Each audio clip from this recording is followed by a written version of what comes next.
Welcome, kanji learners. Look at this character, Ashi. It means leg or sufficient.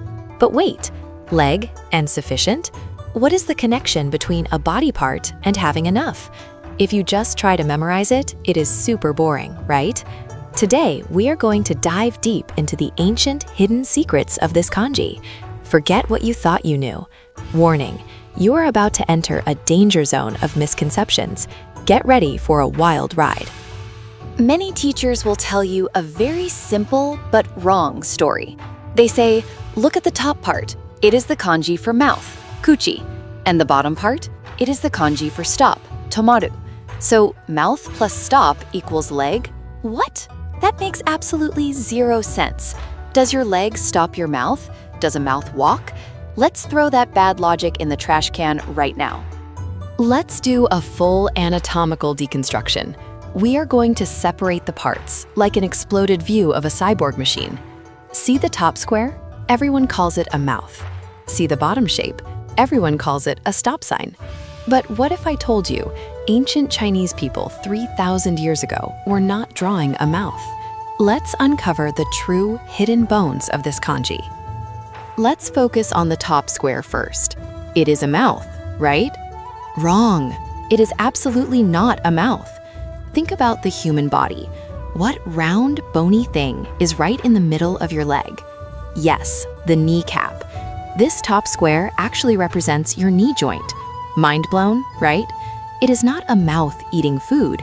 It is a hard, bony knee. Okay, what about the bottom part? Is it a red stop sign? No way. Forget the word stop completely. This shape is actually an ancient picture of a footprint. Imagine a foot pressing deep into the mud.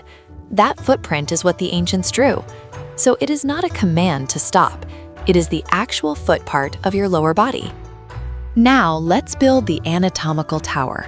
Put it all back together. The top square is the knee joint. The vertical line connecting them, that is the tibia, your shin bone. And the bottom part is the foot and toes. See the blue X-ray overlay? It matches human anatomy perfectly. The kanji Ashi is literally an X-ray drawing of a leg. But wait a second, a knee is round, right? Why is the kanji a square? Let's look at kanji evolution. 3,000 years ago in Oracle bone script, it was a round circle. Over centuries, as people wrote on bamboo and then paper, drawing perfect circles became annoying. So the round knee slowly transformed into a sharp, square shape. It looks like a mouth today, but its ancient soul is a round knee. This kanji is also a powerful radical.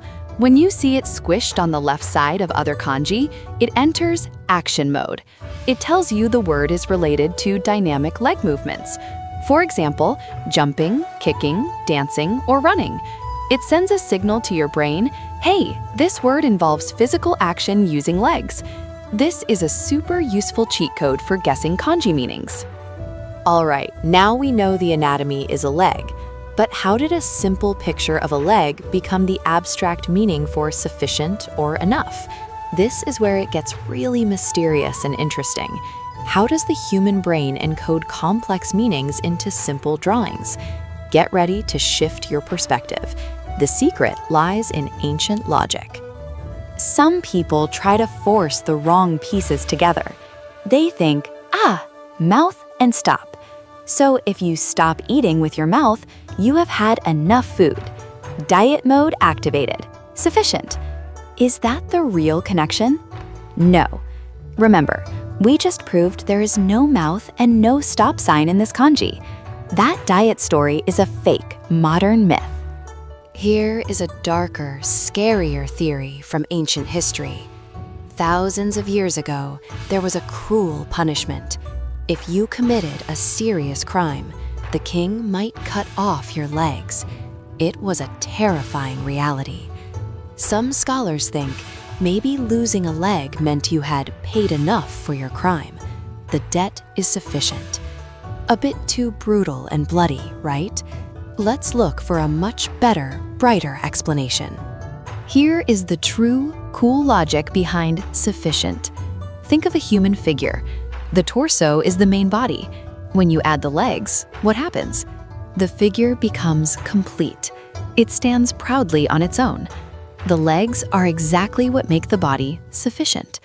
You do not even need the head for this concept to work. Legs equal a complete, self-standing, solid foundation. Let's look at another logical angle. In the ancient world, before cars or trains, how did you complete a journey? With your legs, of course. When you walked the entire long distance, your mission was complete. You had walked enough. The physical action of the legs literally brought you to the goal. Your legs did enough work. That is true satisfaction. Let's learn a very important, high-frequency word for the JLPT, Man-zoku. It means satisfaction. Look closely at the kanji. The first kanji, man, means full. The second is zoku, our leg kanji. Full legs? No, it means your heart is completely full, just like a human body is complete with its legs. Total, complete satisfaction. Speaking of legs, have you heard the terrifying Japanese urban legend? The teke-teke. A creepy ghost with no lower body. She crawls around in the dark looking for legs. She wants yours. Why? Because without legs, she is not complete. She is not sufficient. Even Japanese ghosts follow ancient kanji logic. Watch your step tonight. Here is a hilarious idiom you must know. Da-soku. It literally translates to snake legs. Imagine drawing a beautiful, perfect snake, and then you draw legs on it. That is completely unnecessary, right? Da-soku means something extra and unneeded that ruins a good thing, like explaining a joke after everyone already laughed. Do not be a snake leg. Let's review the core basics for your JLPT N5. The on reading and kun reading, well, the main reading is Ashi. The meaning is foot or leg. It is a fundamental kanji you will see everywhere. And now that you know it is an X-ray of a knee, a shin, and a foot, you will never, ever forget it. Ashi is your strong foundation. And here is another crucial N5 reading you need to memorize.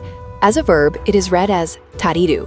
It means to be enough or to be sufficient, just like having enough money in your wallet. If the delicious cake costs 100 yen and you have exactly 100 yen, your money is Ta-riru. Your financial situation is complete. Time for a total recall quiz. What is the top square part? The kneecap. What is the bottom part? The footprint. What are the two main meanings? Leg and sufficient. Why sufficient? Because legs make the body perfectly complete. And always beware the teke-teke ghost. You have now mastered the true anatomy of this kanji. Fantastic job, kanji detectives! You survived the danger zone and learned the ancient truth. Learning kanji is definitely not about boring memorization. It is about unlocking ancient secrets, history, and stories. If you enjoyed this exciting anatomical adventure, make sure to subscribe for more kanji decoded. See you in the next mystery.